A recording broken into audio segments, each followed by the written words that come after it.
his presidential campaign, some of the people don't like the austerity policies that he's now introducing into the country, raising taxes and things like that. So there have been some protests against him.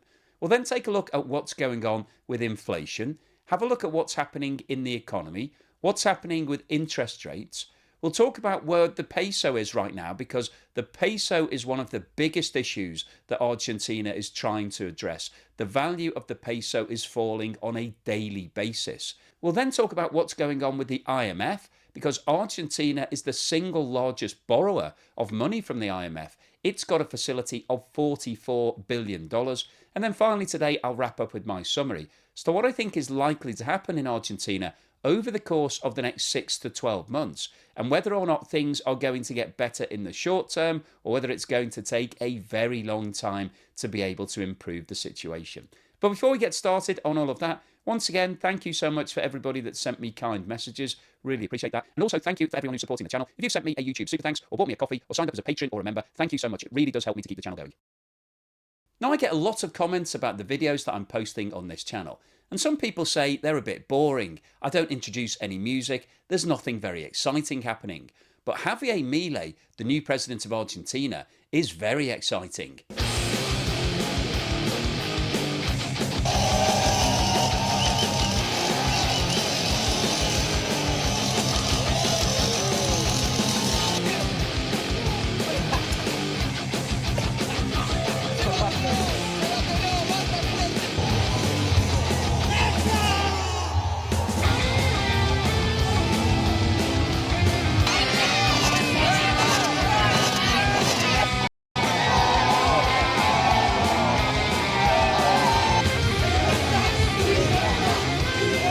Now, please accept my apologies if that made you spill your morning coffee, but I wanted to remind you what a colourful character Javier Milei is. And during his presidential campaign, he made a number of promises that he was going to revolutionise the economy of Argentina. The economy has been in dire situation for a long period of time, and he believes that it needs radical reforms to be able to put it back on track. And true to his word, shortly after taking over as president, he submitted a reform bill that included 664 different articles that he wants to change about the way Argentina is governed. And alongside that bill, he also announced that the peso was being devalued by 54%. However, that still left it some way away from where the black market price was. And alongside the I think the term devaluation is a misnomer. There's a fixed exchange rate for the Argentino peso for the US dollar. It was set at 400 to 1. He raised it to 800 to 1. The black market rate, that is to say, the rate, is about 1,000 to 1. The peso wasn't devalued because the peso was never at a value of 400 to 1. That was just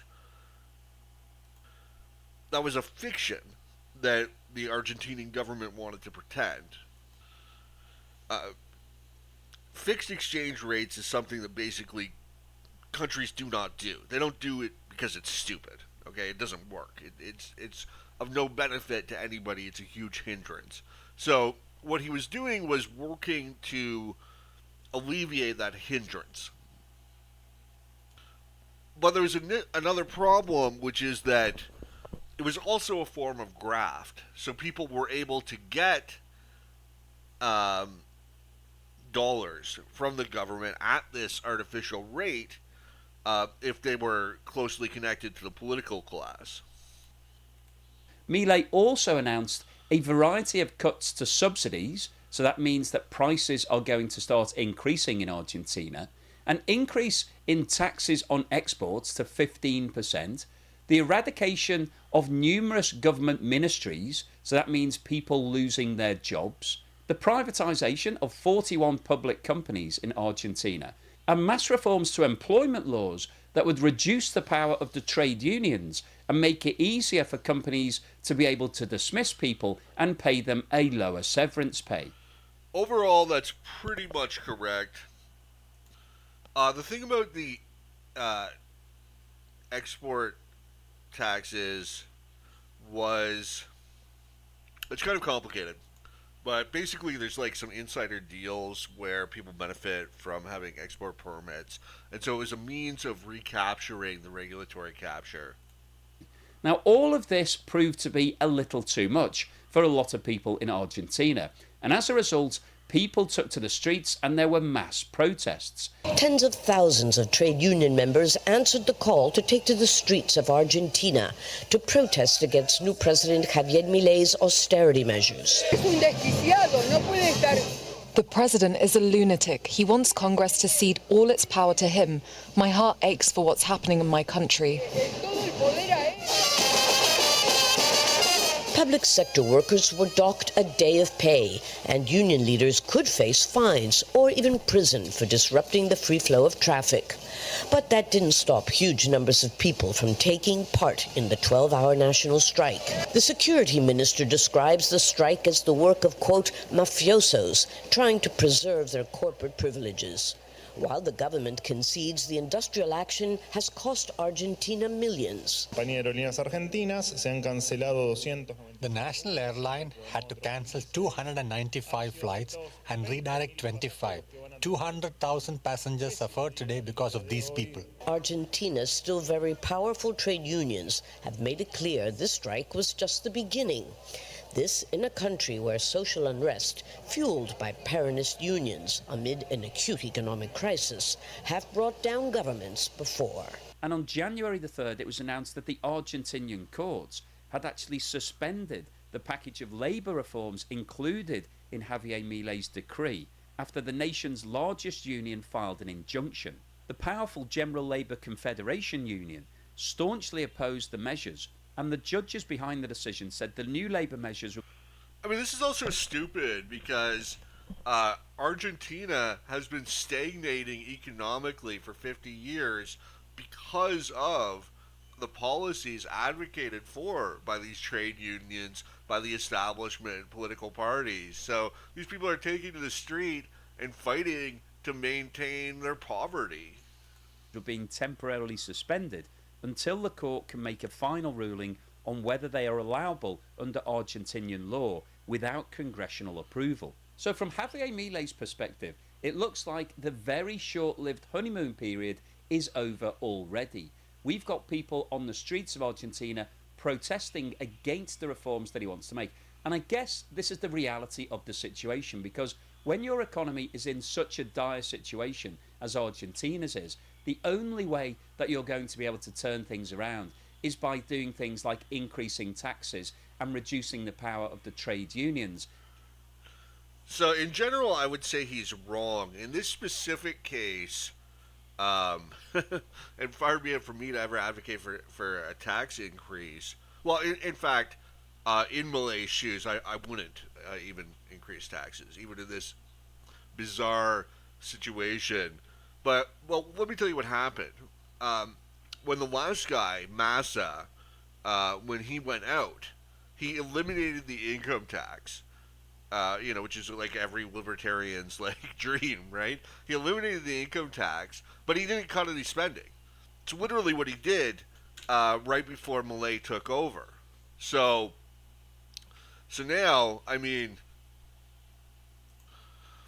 so if you eliminate the income tax, but you maintain government spending at levels that were already at a very high deficit when you had the income tax, you're just running a massive, massive deficit. And when that deficit is financed through the banking system, then you're just going to have hyperinflation. And that's what happened.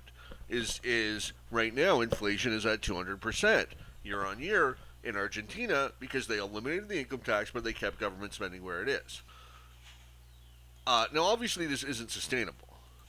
So you have to either raise the income tax or reinstate it, or basically just cut all the government spending.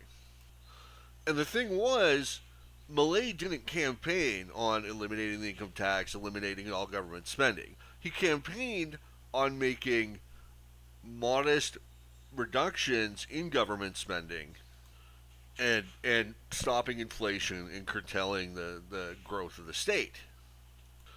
So because of this curveball that Massa sent him, in order to to reach his campaign goals, he has to basically reinstate the income tax. And ultimately, even though everybody in Argentina wants the Argentinian economy to improve, nobody really wants it to impact on their own personal Right. So normally you wouldn't want to actually raise taxes, right? You would just cut government spending. situation. And therefore, you have this conflict of interest. And that's what we're seeing in Argentina right now.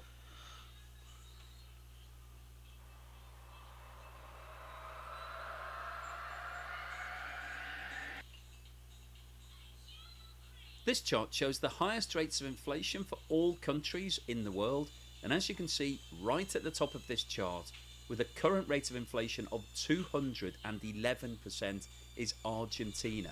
Which means that Argentina has now overtaken both Lebanon and Venezuela on this chart. And both of those economies have completely collapsed. So that really puts into perspective just how serious the situation in Argentina is. When you've got the highest rates of inflation in the whole world, you know that there are serious issues that you need to address. And this chart shows the movement in the rate of inflation in Argentina over the last 12 months. And as you can see, in January 2023, inflation was running just under 99%. However, since January, the situation has got progressively worse in virtually every single month. And the increase in October, November, and December has really started to accelerate. Yeah, that's when he eliminated the income tax And you in October. can see that between November and December, there was a 50-point increase in inflation. That is absolutely huge. If you think about 50% inflation, that would be runaway inflation in any economy in the world. But a 50-point movement in 1 month is incredible. This is really putting... Okay, these are year-on-year figures, so it's not like a 50% increase in 1 month. It's still, don't get me wrong, it's a crazy amount of inflation. a lot of pressure and strain onto the But it's more like 8% in a month, like prices going up by 8%. people in Argentina.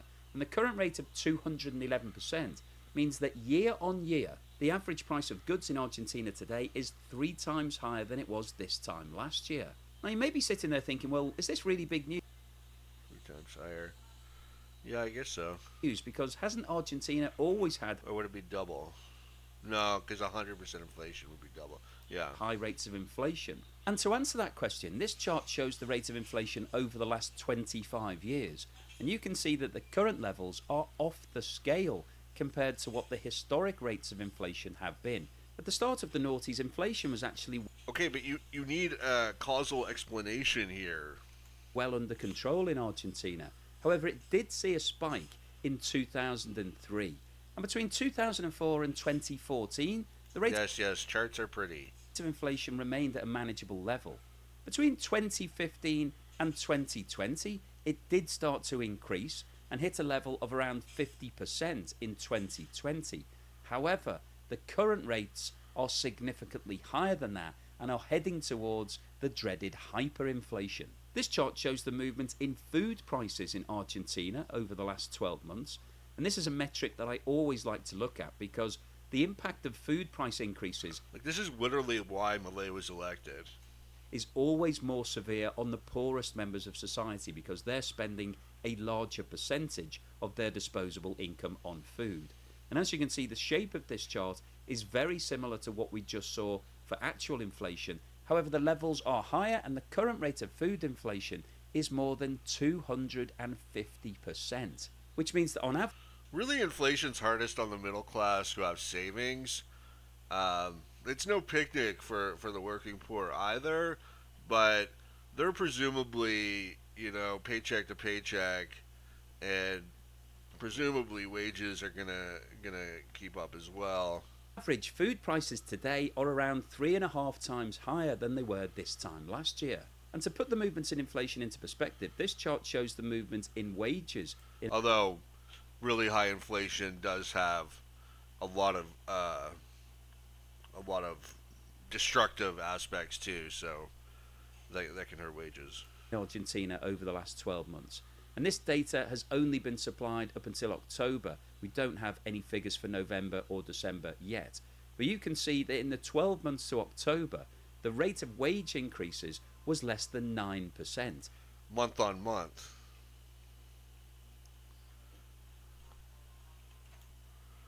So look what he's doing here. Any figures for November or December yet. But you can see that in the 12 months to October, the rate of wage increases was less than 9%. And when you compare that to the current levels of inflation of 211% and food inflation of 250%. No, you're comparing month to month figures to year on year. So month to month is how much it changes month to month.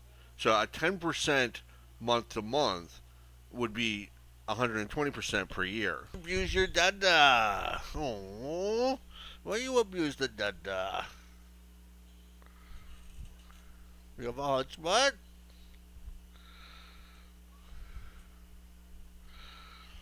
That is trying to debunk the bad statist.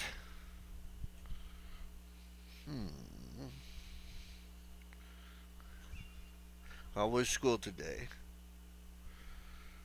Hmm?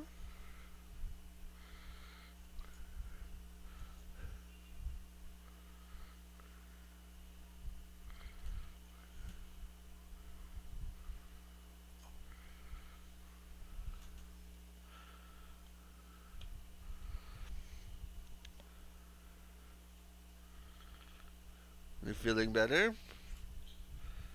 Not so sick anymore? What happened?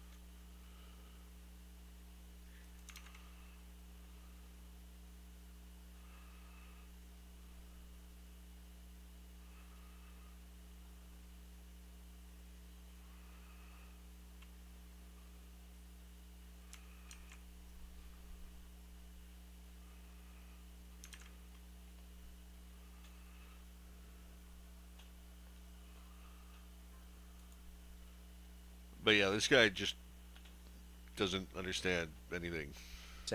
In real terms, the people in Argentina are really suffering because their wages have only gone up slightly, but prices have gone up dramatically. Rolling GDP figure for Argentina dating back to January 2021.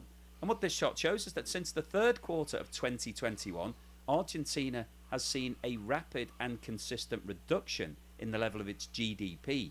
And in the two most recent quarters, which are quarter 2 and quarter 3 2023, Argentina has actually seen a fall in its GDP, which means that the country is now officially in recession. Because the commonly accepted definition of a recession is when you have two consecutive.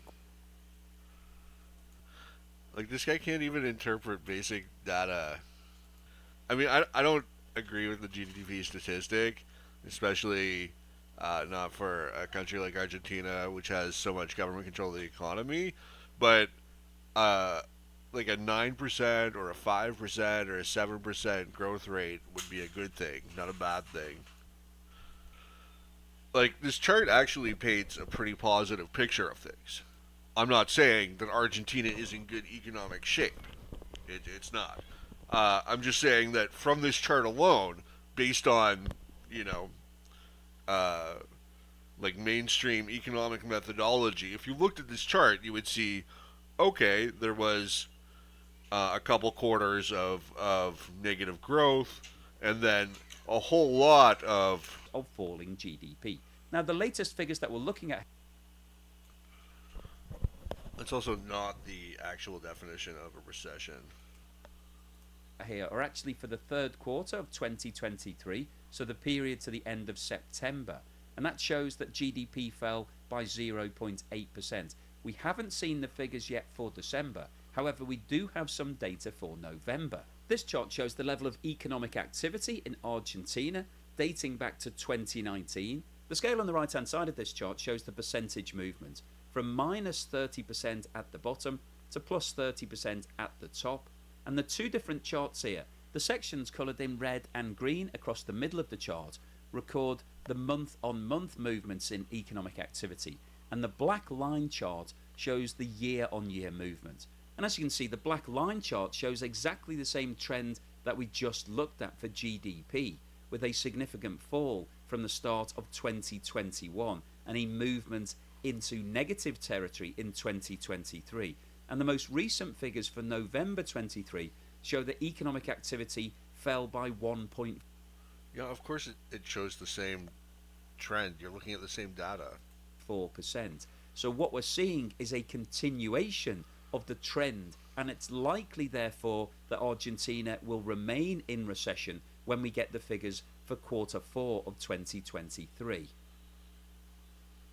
This chart shows the movement in the official rate of interest in Argentina over the last 5 years. And what this shows is that from the middle of 2020 to the end of 2023, Argentina progressively increased its interest rate from a level of around 10% to a high of 130%. Now, if we zoom in and have a look at what's been happening over the last 12 months, you can see that this time last year, the official rate of interest was sitting at around 70%. It was then increased on multiple occasions to the high of 133%. And really interestingly, following Javier Milei's appointment as president, the decision was taken to reduce the rate of inflation from 133% to 100%. Now, this is obviously relatively unusual because the traditional economic theory tells us that when you have high rates of inflation, you need to increase interest rates because it discourages people from taking on more debt. It also theoretically encourages people to save more, to put more money into the bank because they're earning a higher rate of interest. So higher rates of interest generally lead to a reduction in spending. Again, this guy has zero idea what he's talking about. So, when the central bank, like the Federal Reserve or the Bank of Canada, targets higher interest rates, what they're doing is they're selling government bonds. So, when they want to lower interest rates or create new money or pump money into the system, what they do is the Federal Reserve, the central bank, creates money out of thin air and then uses that money to purchase government bonds. That's how they print money in modern economies. Not print money as in literally print the dollars you're going to use, but that's how they create money. This has been going on since about the 17th century with the Bank of England. And basically it's just a scam. They make themselves rich by creating money. So it's literally that simple. So what happened was, back in the 17th century, you had the English crown and the political party they were allied with. I want to say the Whigs. I'd have to check. But they were basically, they were very militant, going to war a lot and spending a lot of money, and they were broke. So they created the Bank of England, and they said, listen, we're going to give you this special license to monopoly on banknotes, and you're going to print some banknotes. Normally they have to be backed by gold. In this case, they're not going to have to be. You're going to lend it to us. We're going to spend it. And that's what happened. That's basically how central banks have been working for 300 years now, 350 years now, or whatever it is. They create money, out of thin air. Now it's electronically, and then they lend that money to the government. They buy government bonds.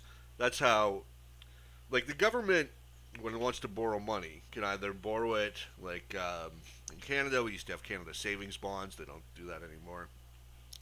They can either borrow consumer savings, or they can just create the money through the banking system and borrow that. So So when they use the central bank to print money, this lowers interest rates because, well, okay. So let's go back a little further. What determines the rate of interest in a free market with no central bank? What's the determinant of the rate of interest? It's the supply of loanable funds versus the demand to borrow from reputable borrowers. Uh, companies or individuals with assets that they can pledge against the borrowing. Mostly companies because they're going to borrow money to make money, so it's a good investment on the part of the bank. Or consumers too, buying a house, right? Because then you've got the down payment. Excuse me, please. Excuse me, please. Excuse me, I need to get through. What is that business?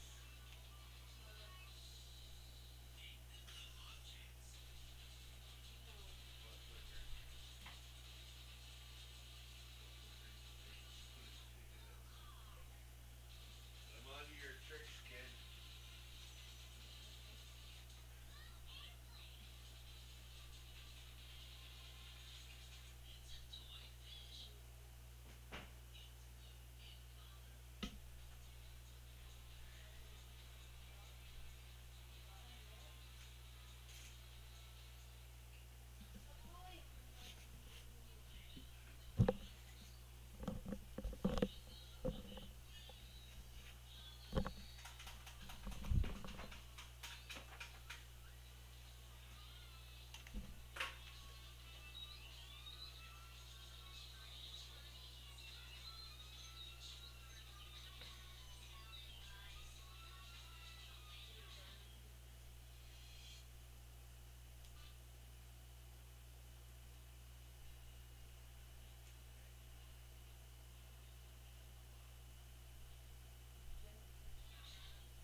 which should therefore lead to a reduction in prices. If demand goes down, then price should also fall.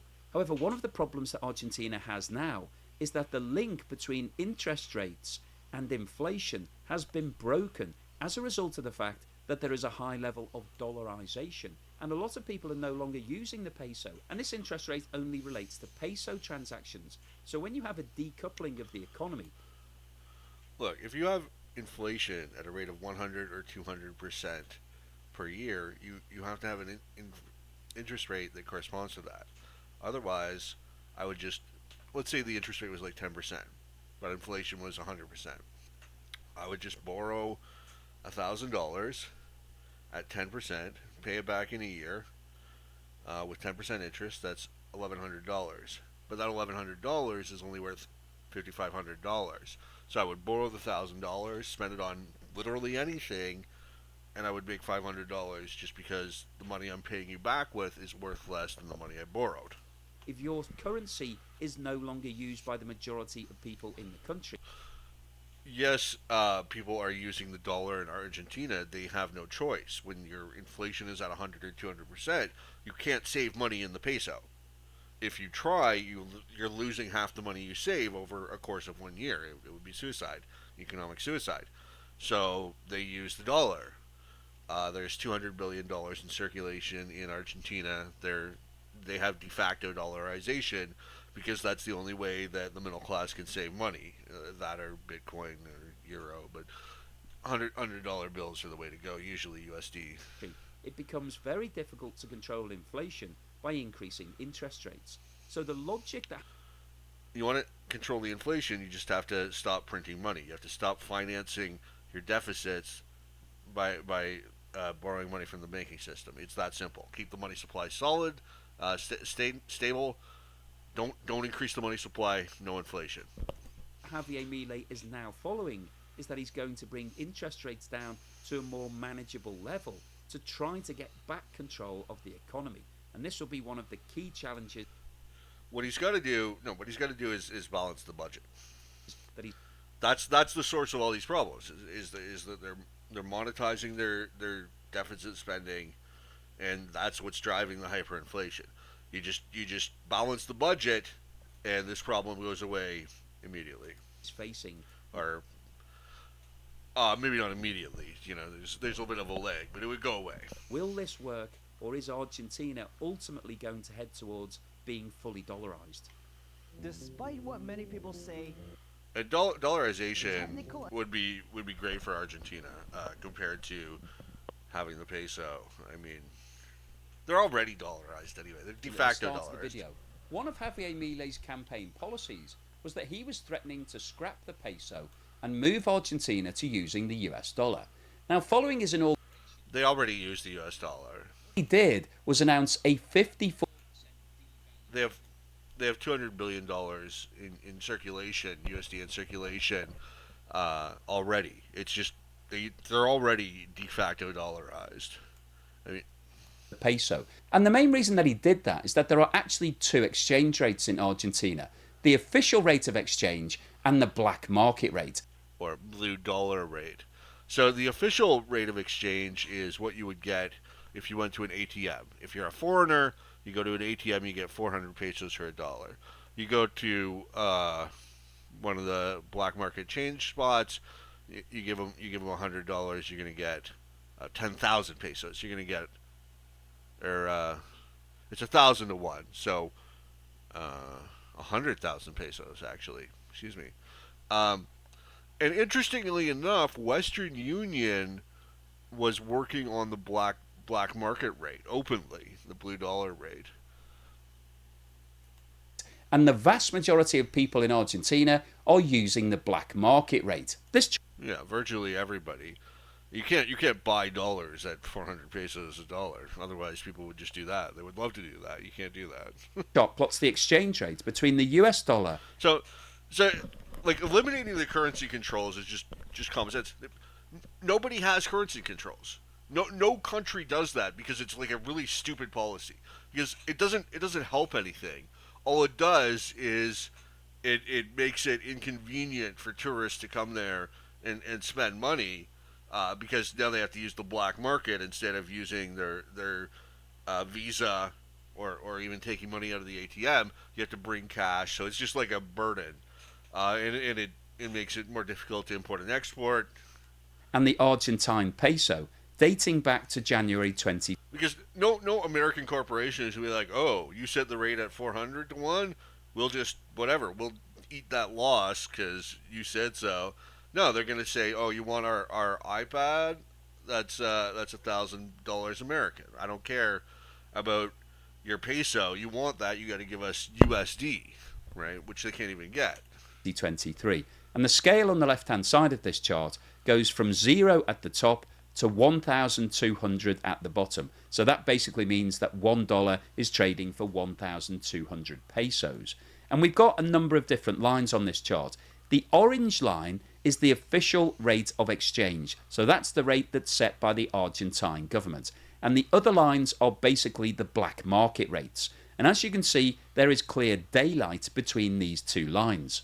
Now, back in January 2023, the official exchange rate published by the Argentine government was around $1 for 200 pesos. However, at that point, the black market rate was $1 for around 350 pesos. So that obviously represents a significant difference. Now, if we look at what happened in the first 8 months of 2023, between January and August.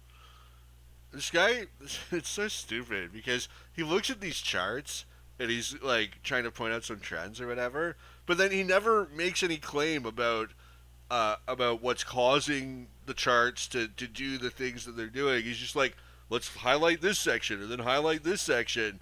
And he never advances any argument or claim about what's causing what to do what. He's just looking at the graphs like they're pretty pictures. The official exchange rate reduced from around 200 to closer to 300. However, the black market rate reduced at a slightly faster rate, and by August 2023, $1 was trading for around 500 pesos on the black market. In September 23, the Argentine government announced a devaluation of 18%, and the official exchange rate dropped to around 350 pesos.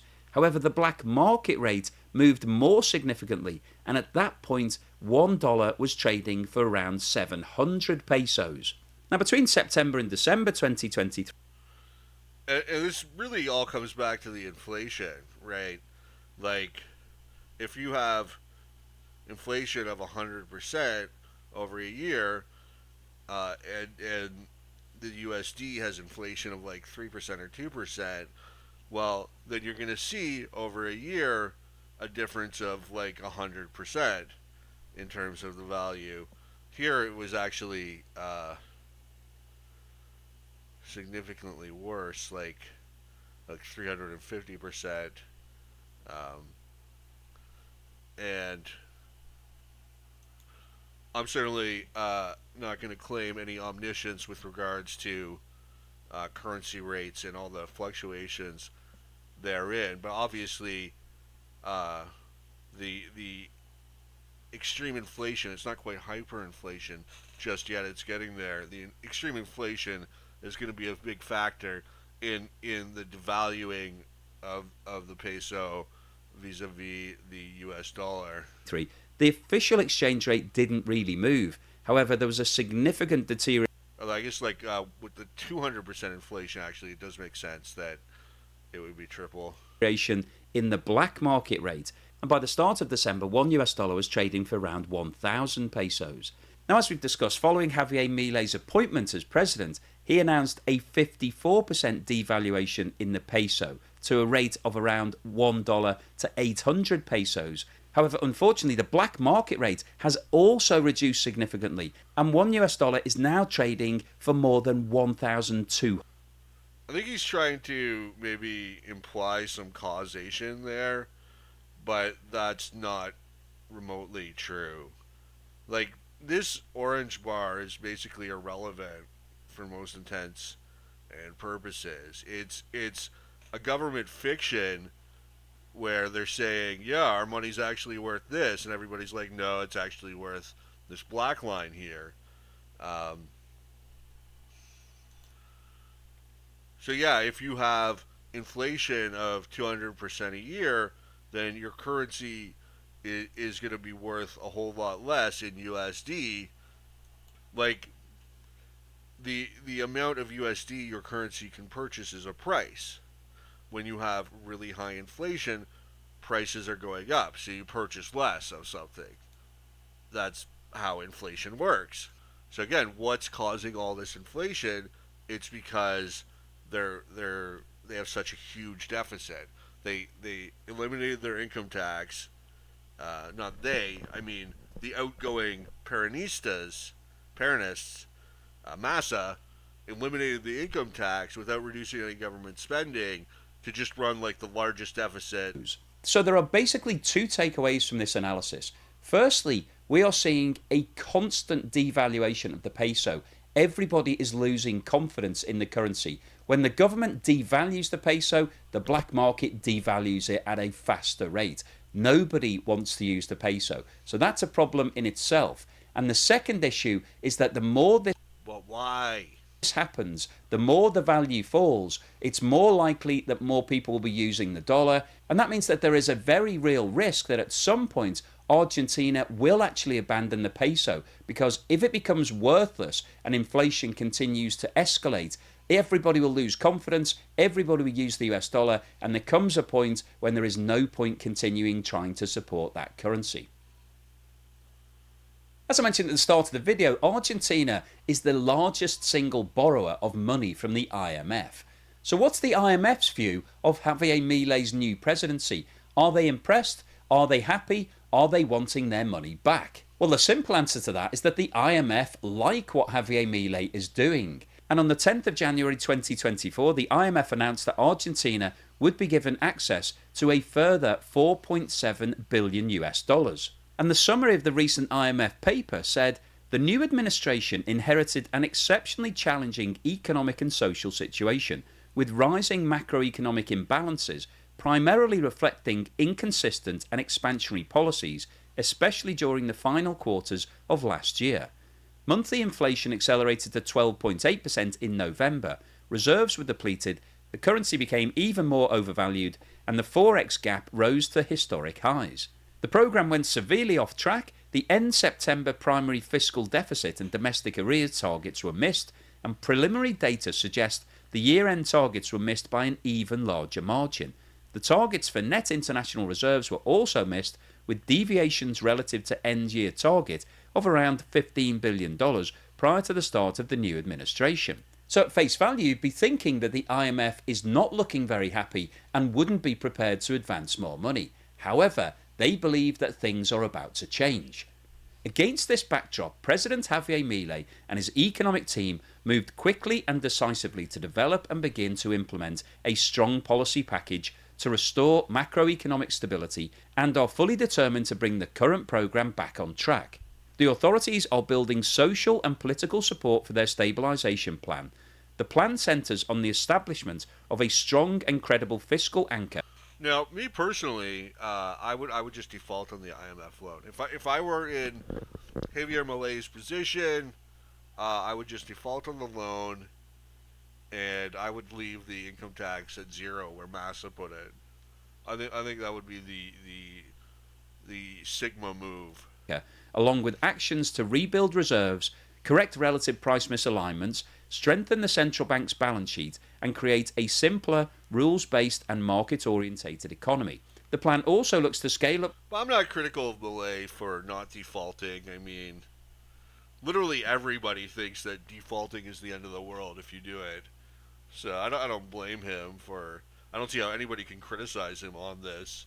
Social assistance to protect the most vulnerable. An emergency decree has been issued and an ominous bill has been submitted to Congress to support the authorities' stability and grow plans. So the IMF clearly have faith in what President Milei is doing, so much so that they've been prepared to give him $4.7 billion.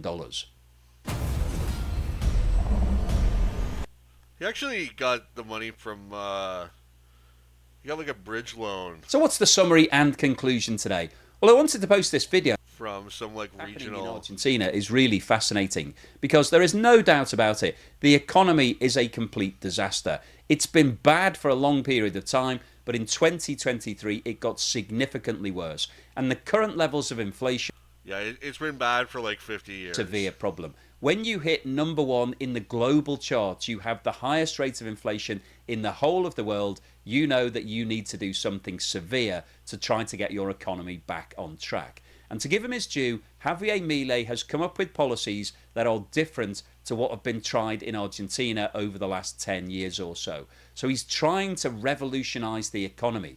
And as he said when he first took over, it's likely Liberalize. He's trying to liberalize. better. And that's exactly what we're seeing. And unfortunately, from an economic point of view, the only way to really put your economy back on track is to do things like raise taxes to gather in more finance for the central economy. So no, that's no. You don't want to raise taxes. You never want to raise taxes. But you also don't want to run deficits that are financed through the banking system. That's just as bad. Basically, what you need to do is reduce government spending. That's the solution to every economic problem. Now, President Milei has reduced some of the expenditure, so he's taken out some of the government ministries.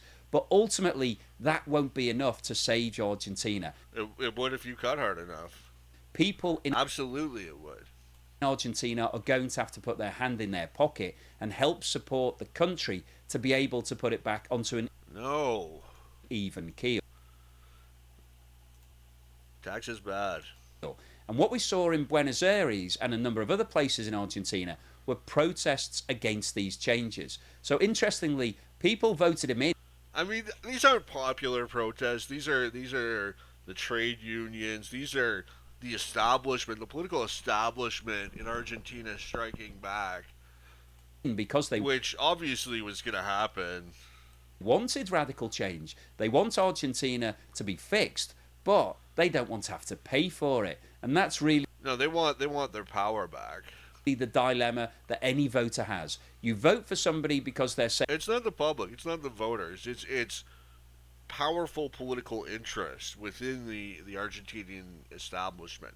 That's who's doing this. they're going to do things to make things better, but you don't want to be hit in the pocket as part of that process. And that's going to be the real challenge from Javier Milei's perspective. Will he be able to keep all of the people on board to get this See, this is what I hate about the narrative around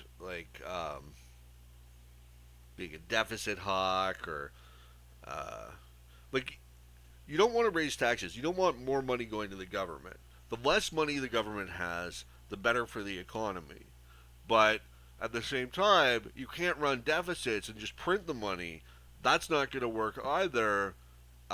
So what you need to do is just reduce government spending. You reduce government spending, then that leaves more money in the economy to be saved, to be reinvested. That's what you need to do. Reduce government spending, get the inflation under control. I mean, you need sound money, or at ship least where it needs to get to. But quasi-sound money in order to have a functioning economy. alongside the cost implications, Javier Milei is also trying to change the way things operate in Argentina. The trade unions still have immense power. They're in control of a lot of the workforce, and as a result of that, companies in Argentina struggle to be able to make changes and to lay people off. Yeah. So Javier Milei has tried to change that. He introduced some laws trying to make it easier for companies to be able to dispense with staff and not have to. Deregulation. He's trying to make the economy more dynamic. The courts have now suspended that ruling. They're looking into Again, predictable. Who appointed all these judges? They're just another aspect of Peronist power. support is required. That could prove to be another challenge from Milei's perspective. Can he actually make the changes to get Argentina where it wants to get to, or is he going to be blocked by law and legislation? So the overall summary of today's video is that That's the question. the economic revolution in Argentina has happened. It's gone down quite badly with some of the people because it's going to cost them money. To be able to get where it wants to, people are going to have less disposable income. And that's coming at a time when inflation is off the scale. So in the short term, it's proving to be relatively All right. I think I should have misjudged this guy. This video was a lot better than I thought it would be. He's still, he doesn't really get it. You can tell that he doesn't really understand what's going on, but he tried. He presented sort of the facts of the situation in, I think, a pretty solid, mostly impartial manner, and like he wasn't really trying to advance a point of view for the most part. Milei is trying to achieve, because if Argentina doesn't introduce radical reform, it's likely that things will just continue as they have done in 2023. They'll get worse and worse, and at some point, the whole economy will completely collapse. So I'll keep you posted on exactly what's happening in Argentina as soon as there's any major developments. Hopefully, you've enjoyed today. All right, bud. Thanks.